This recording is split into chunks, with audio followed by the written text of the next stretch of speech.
I'd gotten to that point in my life where I was done dating.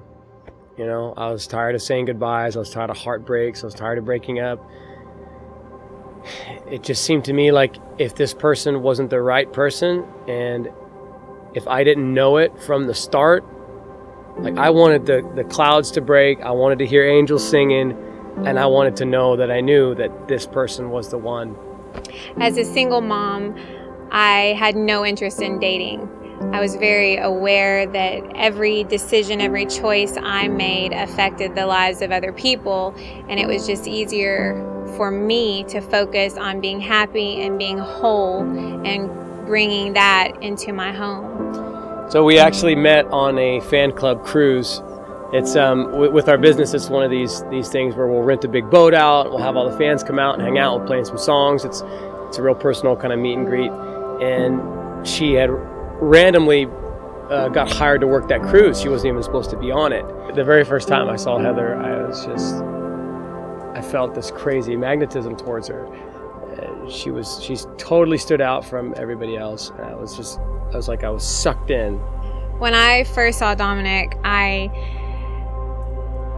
was not interested in dating or pursuing anybody, but when he walked through the door, I felt like two magnets just pulled together, and my instinct was to put my head down and just tell myself, don't look up, don't look up, don't look up. I just didn't want it to go any farther than that attraction. So I started asking her coworkers about her, and they were very, very positive. You know, they said, well, just go talk to her, see if she'll give you her number. So one of my friends, Julia, came up to me and she said, I think Dominic's going to ask for your phone number. And I laughed at her. I said, well, that'll change when he finds out I have kids. And she just shrugged her shoulders and smiled and said, I already told him. And so I got a second. I saw my window of opportunity, and I went up to her.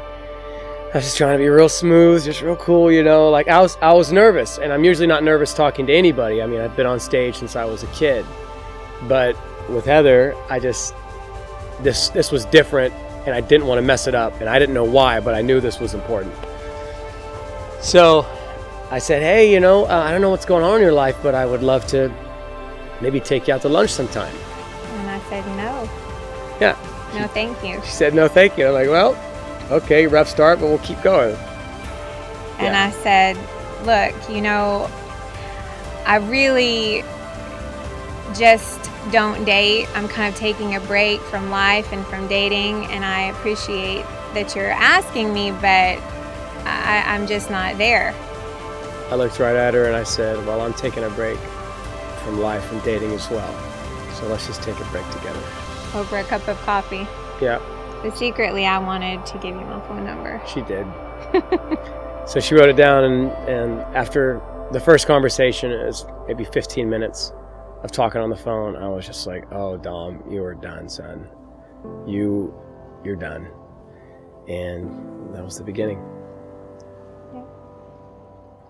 It truly is amazing to meet your soulmate, somebody who you're just intimately compatible with just from the start, from day one. It's like I've known this person my whole life. And what's funny is that ever since I was a child, like I knew someone like Heather was out there. I believed in it, and I bet my life on it.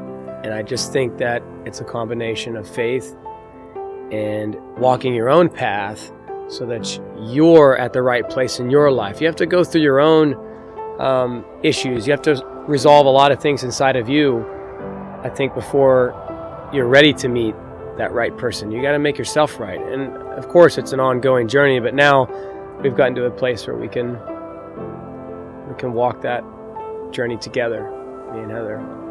And I'm looking forward to the future.